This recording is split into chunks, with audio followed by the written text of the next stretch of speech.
especial que estamos preparando, que lo vamos a tener en el mes de octubre, que va a ser un tiempo, probablemente un sábado a la mañana, mediodía, donde nos vamos a encontrar acá y donde vamos a estar hablando acerca de algunos principios de lo que significa ser un cristiano, un seguidor de Cristo. Bien, en algún punto tomaste una decisión, le dijiste a Jesús que fuera el Señor y Salvador de tu vida y te felicito por eso. Ahora, después de eso, ¿qué? ¿Qué es lo que viene después de eso? ¿Qué es lo que pasa después de eso? Bueno, eso queremos hablarte, contarte, transmitirte nuestra experiencia y lo que está revelado en la Biblia para nuestro crecimiento espiritual.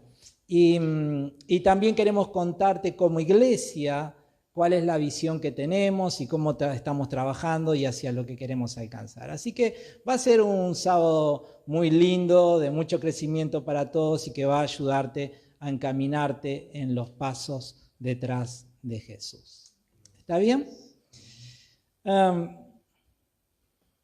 Quiero comenzar en esta noche este mensaje haciéndote una pregunta. ¿Cómo evalúas tu vida o cómo interpretas tu vida? Y a la luz de qué lo haces. Por ejemplo, decís que tenés una buena vida o tu vida es de alguna forma en base a trabajo que tenés.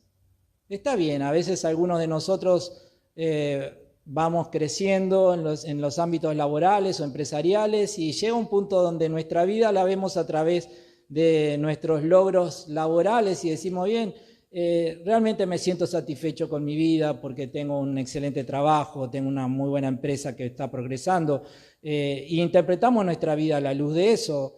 Otros interpretan su vida en base a cosas materiales, como puede ser una casa, un auto. Dice, bueno, yo tengo una buena vida porque tengo una casa, tengo un auto. Otros por el número de su familia, ¿verdad? La familia que le rodea, la cantidad de hijos, nietos y todos viviendo cerca. Y uno dice, bien, tengo una buena vida, mi familia está cerca. Y estas cosas son buenas. Sin duda que estas cosas hacen a una buena vida. Pero la pregunta que te hago es, ¿y qué pasa si un día algo de esto te falta? ¿Qué pasa si un día ese trabajo ya no lo tenés?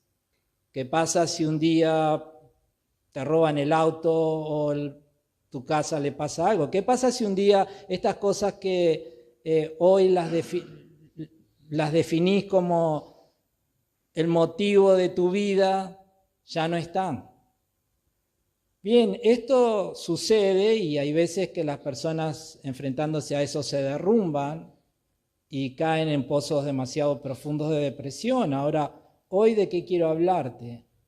Hoy quiero hablarte de interpretar nuestra vida, de evaluar nuestra vida a la luz de una sola cosa. No es algo pasajero, no es algo temporal, sino de lo que quiero hablarte es que interpretemos nuestra vida, evaluemos nuestra vida a la luz de Jesús. ¿Está bien? Vamos a orar por eso. Señor, en este momento, gracias por tu bondad sobre nosotros. Gracias por este tiempo que podemos estar aquí adorándote, exaltándote. Gracias, Señor, porque sé que has escuchado nuestro clamor y sé que de tu trono de gracia vendrá el oportuno socorro, Señor, a lo que tu iglesia está adorando. Señor, en esta hora ruego que el Espíritu Santo sea quien nos esté llenando, ministrando, que sea el Espíritu Santo manifestando tu presencia en nuestro corazón, que sea el Espíritu Santo, Señor, quien esté quitando todo lo que ha estado oprimiendo, afligiendo nuestra vida.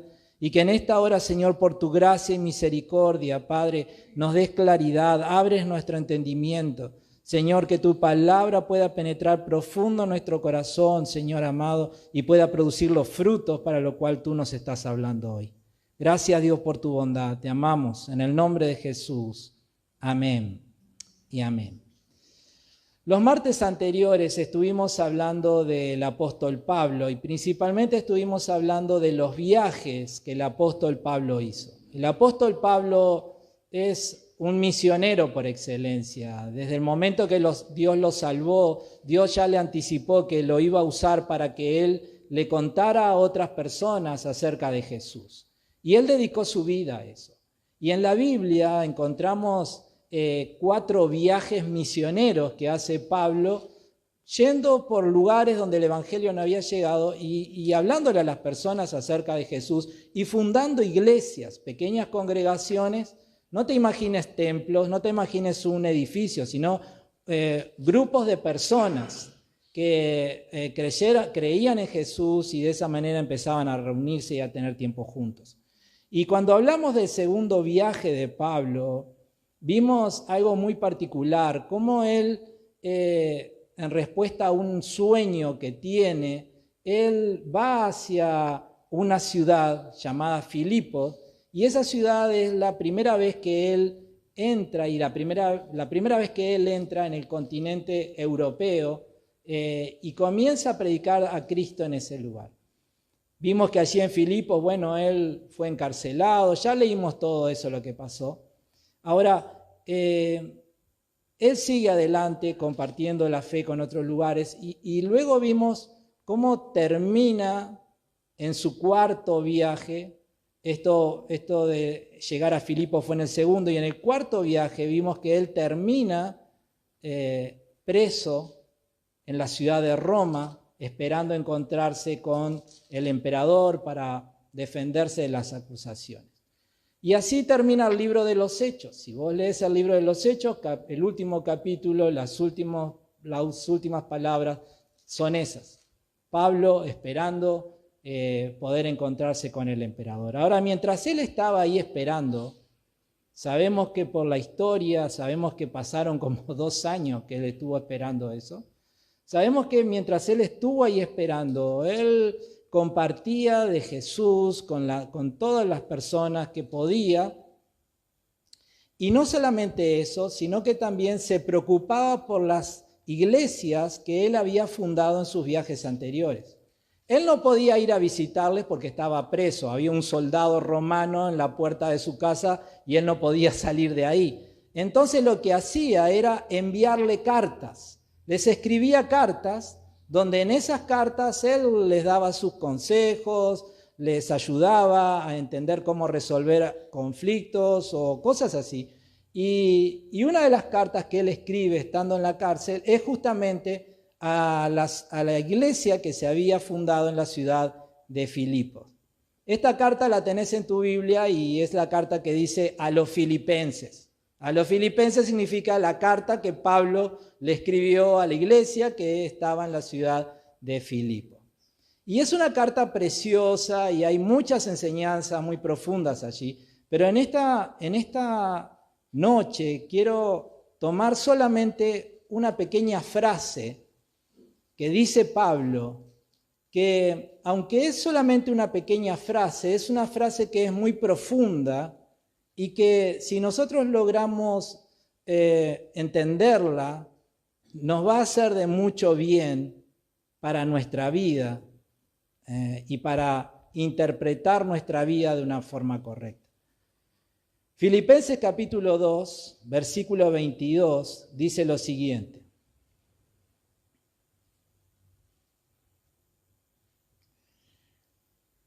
Acuérdense, Pablo está prisionero, está en la cárcel. Y él dice, pero ustedes saben cómo Timoteo ha dado muestras de lo que es, como un hijo con su padre, él ha servido a mi lado en la predicación de la buena noticia. Espero enviarlo a ustedes en cuanto sepa lo que me sucederá aquí. Y el Señor, dice el versículo 24, me ha dado la confianza de que yo mismo iré pronto a verlos. Pablo no sabía exactamente qué iba a pasar con él. Él sabía que tenía un encuentro con el emperador, donde su causa iba a ser presentada allí. Había gente que lo acusaba, acusaciones falsas, pero él no sabía cómo el emperador iba a reaccionar. Ahora, por eso él dice en ese versículo 23, hablando de Timoteo, dice, espero enviarlo a usted en cuanto sepa lo que me sucederá aquí. Él estaba en esa expectativa, esperando. no tenía una completa seguridad de que cómo las cosas se iban a resolver o en qué momento se iban a resolver. Él simplemente sabía que tenía que esperar y bueno, y tenía esa confianza, ese sentimiento de confianza que Dios le había puesto en su corazón de que en algún momento él iba a poder personalmente visitar a estos hermanos. ¿Cómo eso iba a ocurrir? ¿Cuándo iba a ocurrir? No tenía ni idea. Y por eso, frente a toda esa incertidumbre, Pablo les dice lo siguiente en el capítulo 3, versículo 1. Mis amados hermanos, pase lo que pase, ¿qué tienen que hacer? Alégrense en el Señor. Nunca me canso de decirles estas cosas y lo hago para proteger su fe. Este versículo está conectado con esa conversación que leímos. Pablo está diciéndoles, yo no sé qué va a pasar conmigo, no sé cuándo voy a poder ir a visitarles, sé que Dios me ha dado la paz y la confianza de que voy a ir, no sé cuándo, pero bueno, tal vez ahora vaya Timoteo en lugar mío, luego habla también de otro hombre llamado Epafrodito que iba a ir, iba a volver hacia ellos, pero él resume toda esa conversación diciéndoles, bien hermanos, pase lo que pase. No sé qué va a pasar, pero pase lo que pase, alégrense en el Señor.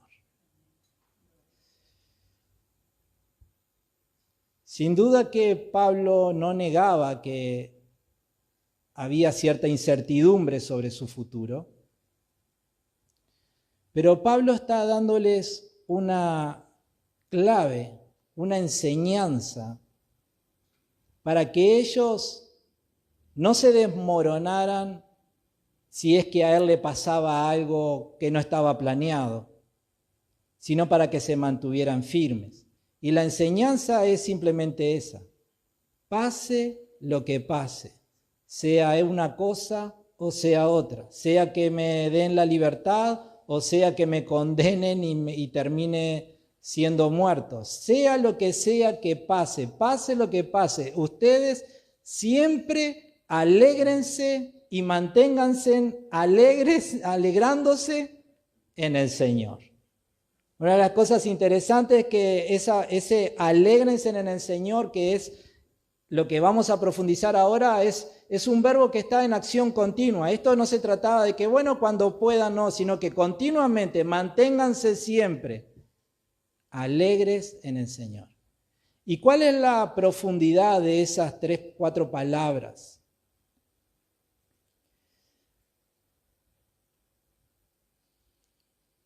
Cuando nosotros hablamos, o cuando la psicología, la psiquiatría hoy en día hablan de una persona o le aconsejan a una persona que se alegre para lograr superar momentos de depresión o lo que fuera, en realidad lo que les están diciendo es, vos necesitas un cambio de enfoque. Vos necesitas tener que dejar de estar enfocado en lo negativo, en lo incierto y empezar a mirar hacia cosas que te produzcan alegría. A todos nos pasa esto. A todos de repente estamos teniendo un mal día, no vendimos un pantalón en la tienda, pero llegás a tu casa y te encontrás con tu esposo que te está esperando con el matecito y las cosas, y unos bizcochitos ricos, y parece que tu enfoque ya no está en la tienda y que no vendiste nada y que tenés que pagar cuentas. Ahora tu enfoque está en qué bueno mi marido es conmigo. Y si estuviste con cara amargada todo el día, en ese momento se te va a dibujar ¿qué? Una sonrisa. Y va a pasar que aunque estuviste triste, ahora estás alegre. Un cambio de enfoque. Esto no sucede continuamente. Ahora, cuando hablamos de estas ciencias que estudian la conducta de la mente humana y que quieren ayudarnos, nos dicen que debemos de ser intencionales en esto. Me hubiera gustado que estuviera Roberto acá porque él estudió esto últimamente. Y básicamente lo que él estudió, lo que nos dice es que intencionalmente tenemos que hacer ese esfuerzo de dejar de estar enfocados en lo negativo para estar enfocados en aquello que es positivo, que nos produce alegría, que nos produce esperanza, que que nos produce un sentimiento de bienestar. Ahora, todo esto que la ciencia está descubriendo y está desarrollando hoy en día, Dios ya se lo había revelado al apóstol Pablo, cuando el apóstol Pablo le dijo a los filipenses: bien, muchachos, sé que el futuro puede ser un poco incierto y sé que tal vez para ustedes pueda ser un motivo de temor y de tristeza no saber qué va a pasar con mi vida, pero a ver, cambiemos el enfoque. Pase lo que pase, que la alegría de ustedes no esté en que yo salga libre o en que suceda algo diferente, no sé, sino que la alegría de ustedes esté puesta en una sola persona, y esa persona que sea Jesús.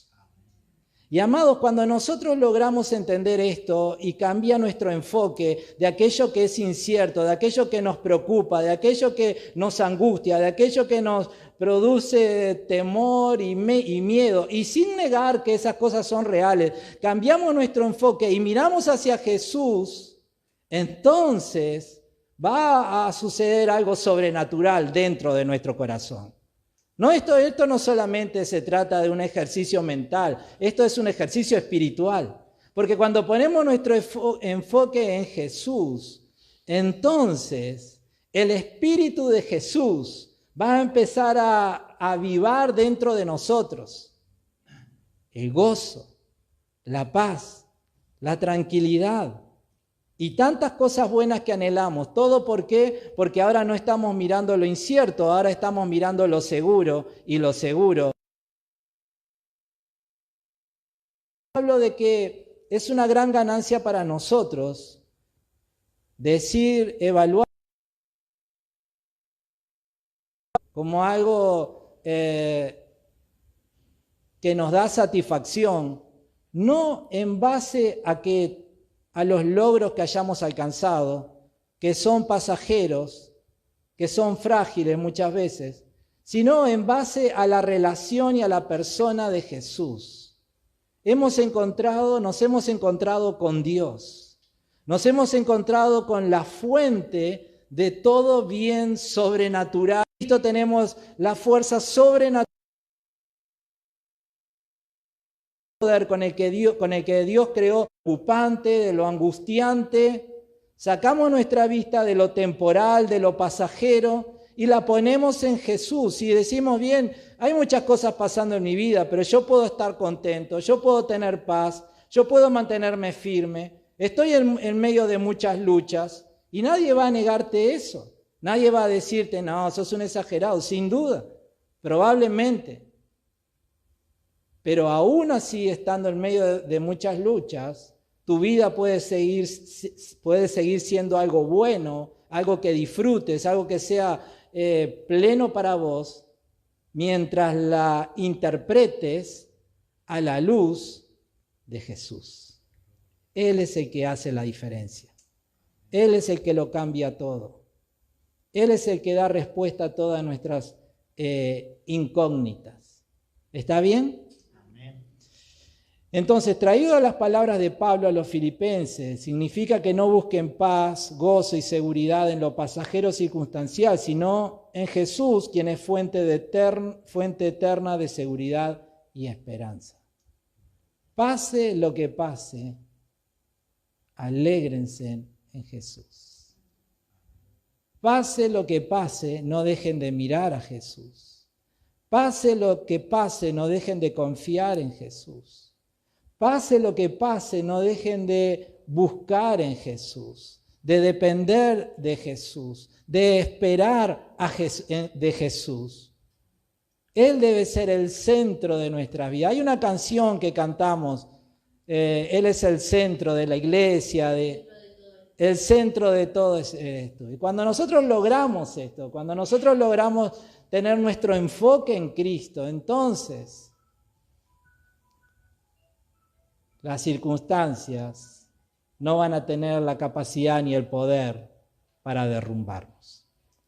¿Cómo hago ese cambio intencional? Porque Pablo está diciendo: a ver, muchachos, esfuércense en esto. Es decir, tiene que ser algo intencional. Esto no es algo que podemos dejarlo librado a cuando tengo ganas o no, sino que yo tengo que intencionalmente buscar que mi enfoque mental y mi esperanza y mi expectativa todo esté puesta en Cristo. Ahora, ¿cómo hago eso? 3 consejos que quiero dejarte. En primer lugar, practica diariamente el orar o el hablar con Dios. Porque cuando vos tomes los problemas, las situaciones de tu día y los lleves a la oración, ese ejercicio de hablar con Dios está haciendo que tu mente deje de enfocarse en el problema y empiece a enfocarse en aquel que tiene la solución. Y como te dije, esto no es solamente un ejercicio mental, esto es espiritual. Entonces, cuando nosotros hacemos eso y empezamos a mirar al Padre, no solamente nuestra atención está cambiando, sino que el Espíritu Santo dentro nuestro está haciendo una obra sobrenatural, librándonos de todas esas presiones, tensiones y trayéndonos lo que Cristo mismo prometió. ¿Qué prometió Jesús? Darnos de su paz. Filipenses capítulo 4, versículo 6. Dice, no se preocupen, ¿por qué? Por nada. Por nada. En cambio, ¿qué debemos hacer? Oren por todo. Muchachos, no estén mirando el problema. Miren a Dios. No se preocupen por nada, en cambio oren por todo. Díganle a Dios lo que necesitan y denle gracias por todo lo que Él ha hecho. Versículo 7. Así experimentarán ¿qué? La paz de Dios, que supera todo lo que podemos entender. La paz de Dios, ¿qué va a hacer? Cuidará su corazón y su mente mientras vivan en Cristo Jesús. Entonces, ¿cómo puedo yo intencionalmente ser de aquellos que pase lo que pase, no dejan de tener su alegría, su fortaleza, su seguridad en Jesús? ¿Cómo puedo yo ser de ese tipo de personas, como Pablo le estaba diciendo a los filipenses? Bien, practicando la oración diariamente, haciendo de la oración un hábito, una rutina, algo que busco intencionalmente todos los días, no cuando puedo, sino que aparto un tiempo y digo, este es mi tiempo para orar.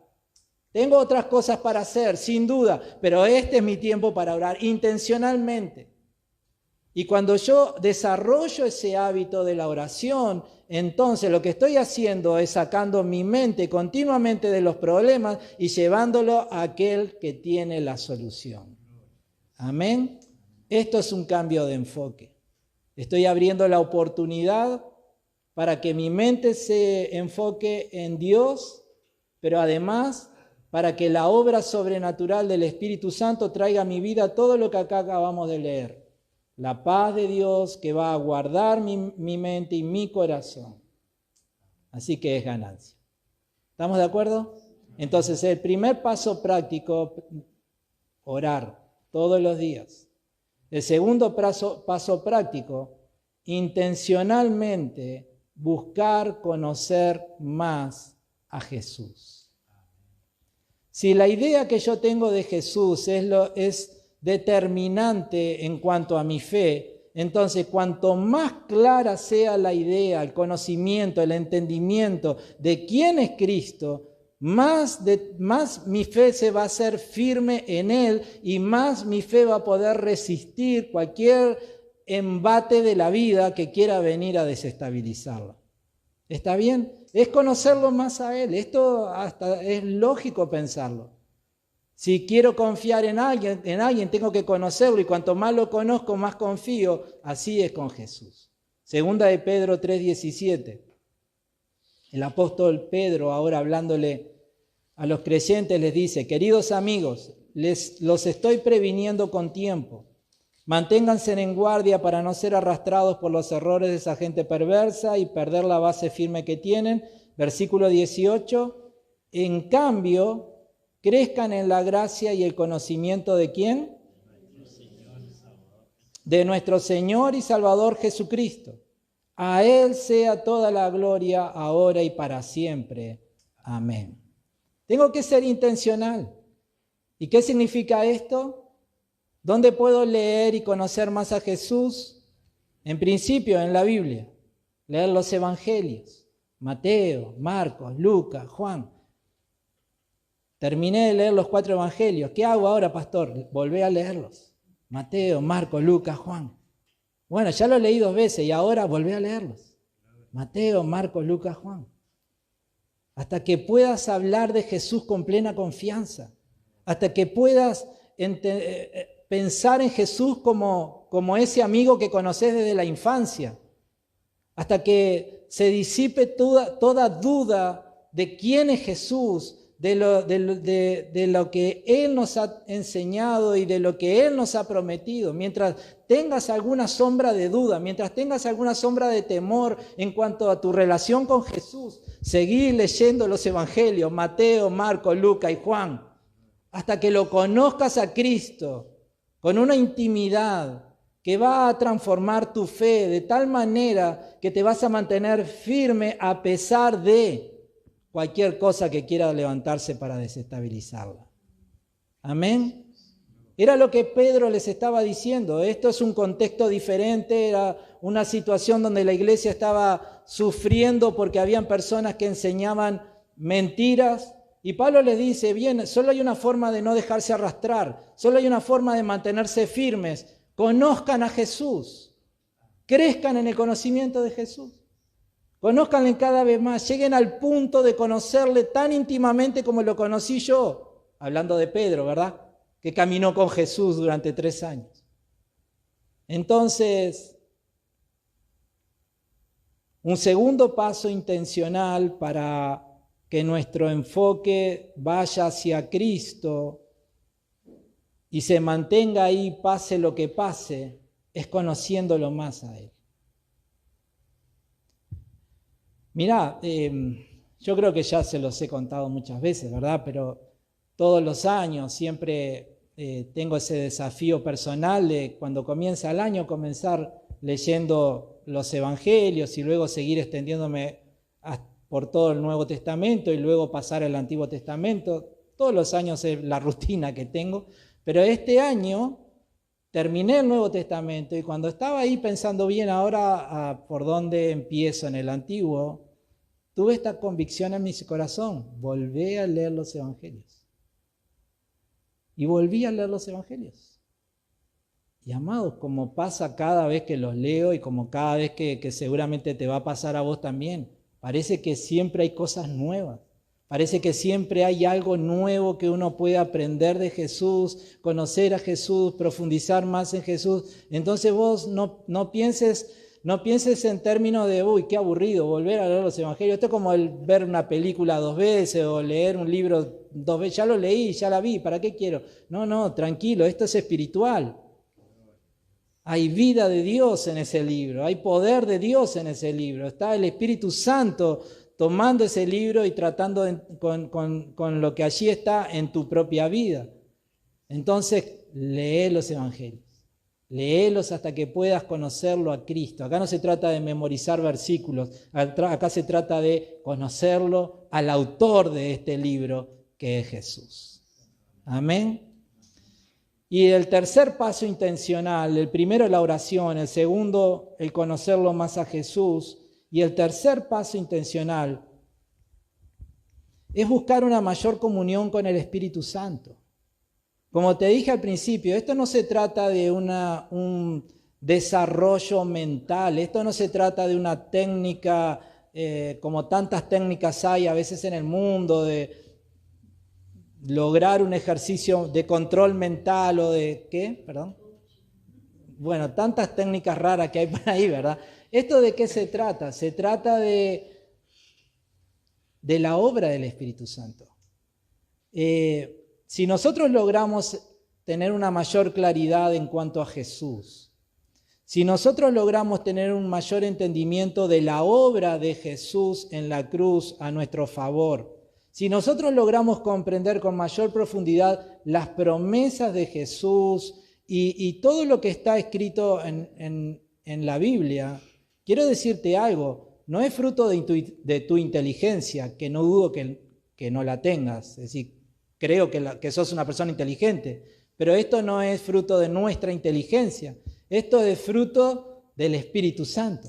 Es el ministerio del Espíritu Santo quien nos abre la mente, nos abre el corazón, quita las vendas, va derribando los argumentos que muchas veces hemos ido aprendiendo a lo largo de nuestra vida y llegar argumentos equivocados que necesitan ser cambiados. ¿Quién nos convence de eso? El Espíritu Santo. El Espíritu Santo es quien va obrando de una manera sobrenatural dentro de cada uno de nosotros. Es el Espíritu Santo quien produce los frutos que recién estábamos hablando. No quiero que salgas de este lugar diciendo, bien, si hago estas prácticas, estos pasos prácticos, entonces voy a, como si fuera un ejercicio humano nada más. No. Cualquier cosa buena que pueda suceder en nuestra vida, sin duda, tiene que ver con la obra del Espíritu Santo en nuestro corazón. Los frutos del Espíritu Santo, ¿cuáles son? Gálatas 5:22. La clase de fruto que el Espíritu Santo produce en nuestras vidas es amor, alegría, paz, paciencia, gentileza, bondad, fidelidad. Versículo 23, humildad y control propio. No existen leyes contra estas cosas. Entonces, ¿qué significa tener una mayor intimidad con el Espíritu Santo? ¿Qué significa ser intencional? Bien, esto sería un mensaje aparte totalmente, pero básicamente es ser consciente de que el Espíritu Santo está viviendo dentro nuestro y con nosotros todos los días de nuestra vida. No hay un momento de nuestra vida en Cristo donde el Espíritu Santo no esté presente con nosotros. Entonces, podemos hablar con Él, podemos decirle, Espíritu Santo, gracias por estar conmigo. Te ruego que hoy me ayudes a conocerlo más a Jesús. Espíritu Santo, me voy a dedicar a leer la Biblia. Ayúdame a entender lo que leo, porque hay cosas que a veces se me escapan. Y así podemos ir teniendo ese tipo de relación con el Espíritu Santo, quien es Dios, y de esa manera nosotros podemos ir creciendo en nuestra fe, en nuestra vida espiritual y en el conocimiento acerca de Jesús. Básicamente, si nosotros nos enfocamos en Cristo, que es el gran desafío de este mensaje, sin duda, quien nos va a transformar va a ser el Espíritu Santo. Amén. Quiero terminar este mensaje con la pregunta con la que comencé. ¿Cómo estás interpretando tu vida? ¿O dónde está tu foco de seguridad, de paz, de alegría?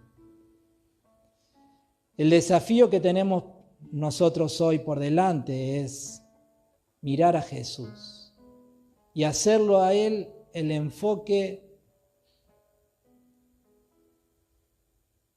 de todo. Como creyentes deberíamos resolver todas nuestras incertidumbres en Cristo y en Cristo deberíamos de mantener la alegría y la paz como expresión de confianza en Él y también como obra de su Espíritu en nosotros. Así que aun cuando no sepas lo que va a ocurrir, ya sea en tu trabajo, en la salud, en los conflictos de tu vida, el llamado es este. Pase lo que pase, alégrate en el Señor. Que Cristo sea el foco de tu atención. Que Cristo sea el motivo de tu alegría y de tu paz. ¿Cómo estar contento o cómo tener paz o cómo sentirse seguro cuando lo que te daba seguridad ya no está? Mirá a Cristo.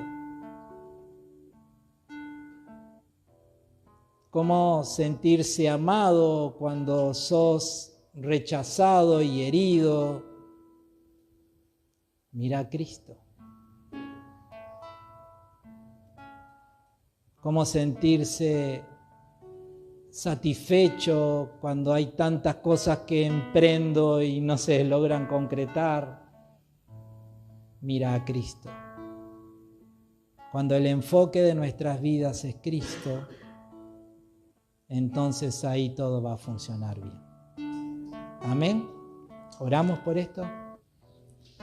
Te invito a reflexionar un segundo en lo que escuchaste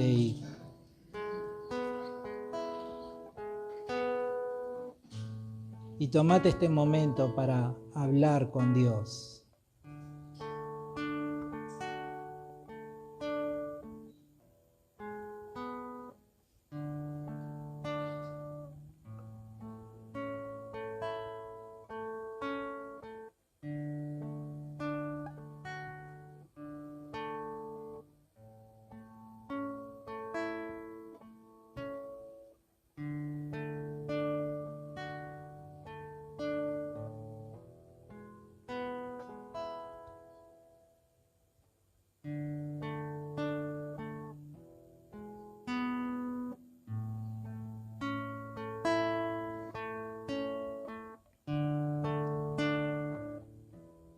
Señor Jesús, en esta noche agradecerte por tu palabra. Señor, y reconocemos que muchas veces hemos fallado en esto, porque teniéndote a ti, Señor, las circunstancias nos llevaron a momentos de desánimo, de desesperación, de angustia, de temor. Porque teniéndote a ti, Señor, no supimos levantar cabeza en situaciones que realmente en algunos casos eran difíciles. Pero, Señor, hoy entendemos que nuestro enfoque tiene que cambiar. Jesús, ruego que el Espíritu Santo nos ayude a entender lo que hemos meditado en tu palabra. Y ruego, Señor, que nos ayudes a levantar nuestros ojos hacia ti. Más allá de las circunstancias presentes, más allá de las cargas que puedan estar sobre nuestros hombros o las situaciones que arrastremos de nuestro pasado. Señor, a pesar de todo eso, ayúdanos, Señor, a mirarte a ti, para que enfocados en ti podamos tener paz, podamos experimentar tu amor, podamos, Señor, volver a sentir la alegría, el gozo que solo tú puedes dar. Jesús, ruego que aquellos que te estamos conociendo, el Espíritu Santo nos ayude a conocerte cada vez más. Que cada día puedas ser más claro para nosotros, pueda ser más claro para nosotros quién tú eres. Señor, que pueda ser más claro para nosotros lo que tú nos has dejado en tu palabra como promesas para nuestra vida. Y también que pueda ser más claro para nosotros tu ejemplo para que podamos imitarte. Cristo, henos aquí, Señor, queriendo ser un pueblo que pone sus ojos en ti, que a pesar de lo que tenga que atravesar, pase lo que pase, no deje de alegrarse en ti, no deje de confiar en ti, no deje de sentirse seguro en ti, Señor. Ayúdanos, oh Jesús, que tu Espíritu Santo en esta noche lleve nuestros pensamientos, lleve nuestros ojos espirituales hacia ti, y que cada día de nuestra vida nos mantengamos mirándote a ti. Gracias, Jesús. Ruego que hagas prosperar tu palabra, Señor, y que nos ministres en esta noche. Que tú te lleves el cansancio, el agobio, que puedas renovar la alegría y el gozo, la paz en nuestro corazón. Te rogamos, Jesús, que si a los que están enfermos tú los sanes en esta noche. que a los que están oprimidos tú los libertes. Jesús, que en